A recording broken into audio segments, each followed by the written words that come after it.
પ્રધાનમંત્રી મોદી 2 દિવસ ગુજરાત આવી રહ્યા છે ત્યારે 27 મે ગાંધીનગરમાં પીએમ મોદીનું ભવ્ય સ્વાગત કરાશે। ઓપરેશન સિંદૂર બાદ પ્રથમ વખત પાટનગરમાં આવી રહેલા પીએમનું ભવ્ય સ્વાગત કરાશે। લોકો ફૂલોથી વધાવશે। વિધાનસભાથી મહાત્મા મંદિર તરફના રસ્તા પર લોકો અભિવાદન કરશે।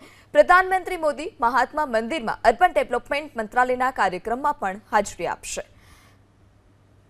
પાકિસ્તાનમાં રહેલા આતંકીઓને પાઠ ભણાવવા ઓપરેશન સિંદૂર સેનાએ સફળતાપૂર્વક પાર કર્યું અને ત્યારબાદ દેશના પ્રધાનમંત્રી નરેન્દ્ર મોદી પહેલી વખત ગુજરાતના પાટનગર ગાંધીનગરમાં આવી રહ્યા છે। ત્યારે ગાંધીનગરના લોકો સેનાને અભિનંદન આપશે અને સાથે જ પ્રધાનમંત્રી નરેન્દ્ર મોદીને પણ અભિનંદન આપશે અને એના માટે આ વ્યવસ્થા કરવામાં આવી છે। દ્રશ્ય જોઈ રહ્યા છો વિધાનસભાથી મહાત્મા મંદિર તરફ જતા માર્ગ ઉપર જે ફૂટપાથ આવેલી છે એ ફૂટપાથ ઉપર